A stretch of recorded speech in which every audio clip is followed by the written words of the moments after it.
Well, that's embarrassing. Turns out I didn't press the play button last time. So we're going to have two different, that's funny, versions of this podcast. Okay, so be it.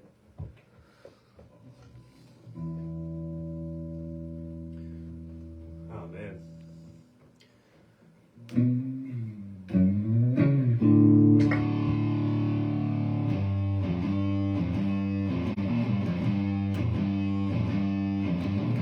Better start this timer for Christ's sakes.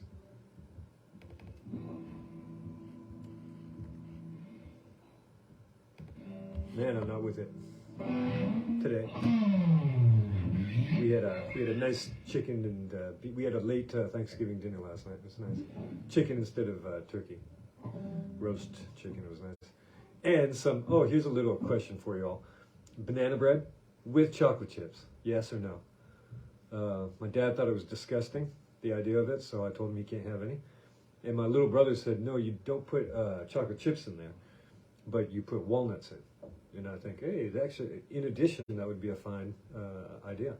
And then my other brother told me that his daughter is all about the chocolate chip banana cake. So what do you think?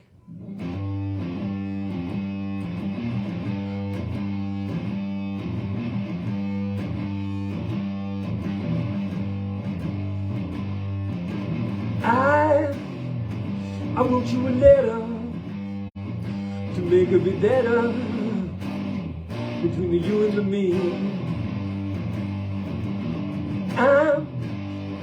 I'm stuck in the middle.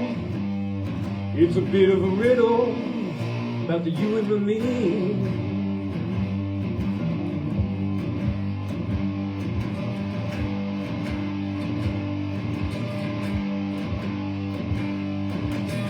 You drew me a picture depicting the stricture you imagine you in. Cry, cry, cry me a river. Broken love make me shiver. And it's a parting in two. 'Cause I had to try, but I don't feel right.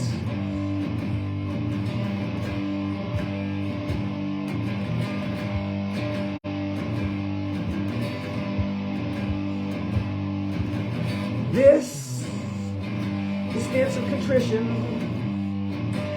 comes to fruition when you turn back to me.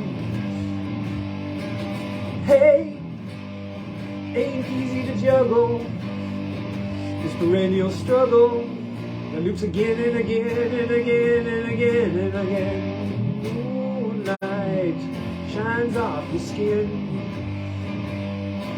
The shadow I'm shining in.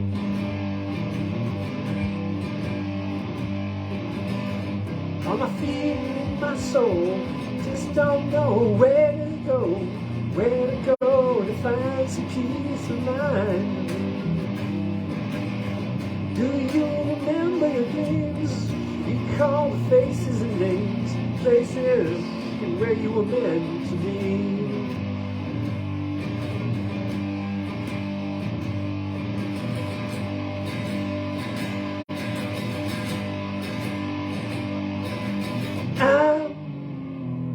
I'm stuck in the middle. It's a bit of a riddle about the you and the me.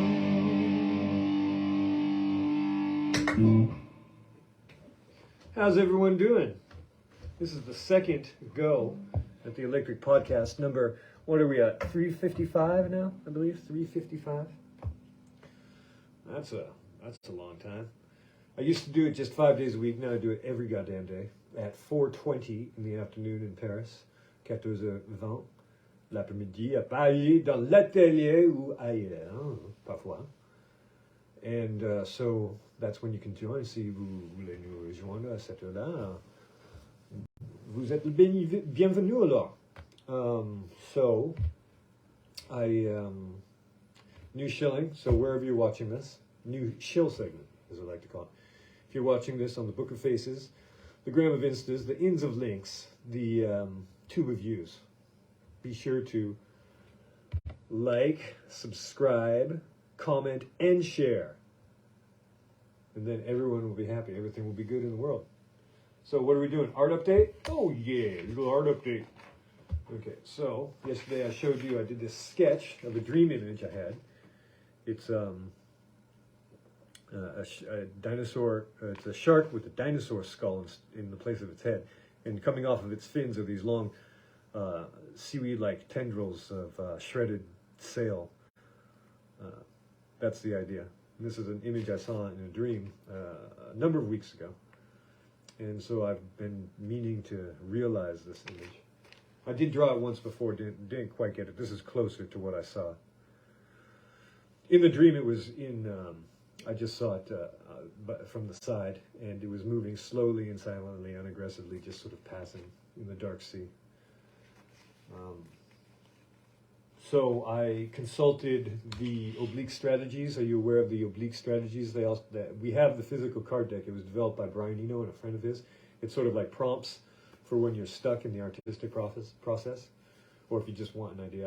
That's how I use it. I keep it pretty sacred because I know people who like, okay, should I have salad? Should I have the salad or should I have the pizza? You know, they'll consult the deck, but I don't use it for that. I use it more like, you know, as a last resort, really. It was a bit frivolous when I did this one, but I'm glad that I consulted it because what it said was to take this and turn it upside down.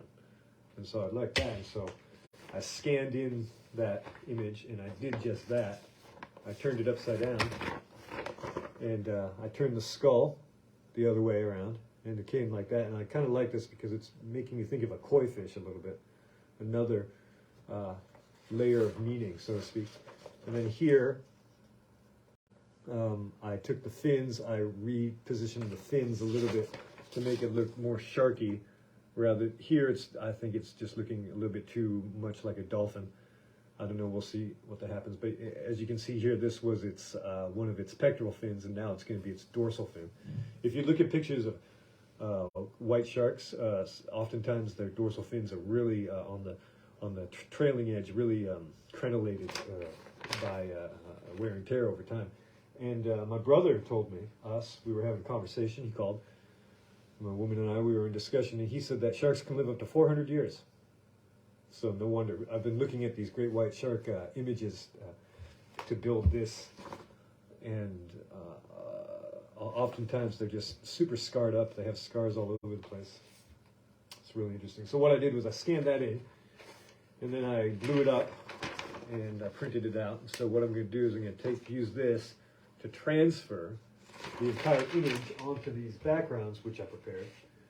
And they're right here. So I prepared these last night. And these are made of ink. And what I did was isn't that nice? What I did was I wet the paper with a spray bottle, and then I drizzled some ink on it. There's white ink, you can't really tell. Oh, there you can see it a little bit. And black ink, of course, and then I mixed some turquoise acrylic paint in with the ink to give it some color there. I did two versions. Same approach and materials, but slightly different execution idea, aesthetic execution. There's this one. It's supposed to look like you're in the ocean at night. Maybe there's some bubbles leading up here. I did the famous old salt trick. Threw some salt down here to repel the pigment. So what I'm going to do is I'm going to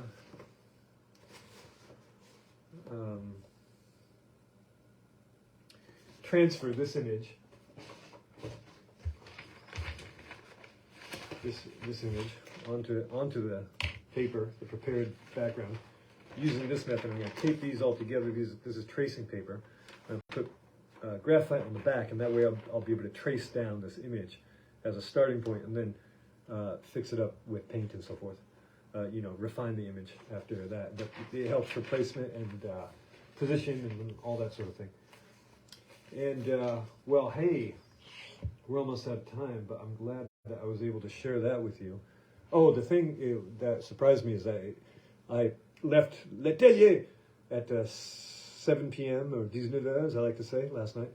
And then I arrived back here at 15 heures, 3 in the afternoon. And they still weren't dry yet. This place is so humid. Maybe that's why it seems chillier than it generally is outside, or feels like it is outside. So, and another thing, my website, I wrote to the Museum of Paleontology and Comparative Anatomy, asked them to identify some photographs I did, and they just came back the other day, so I have these 4 paintings.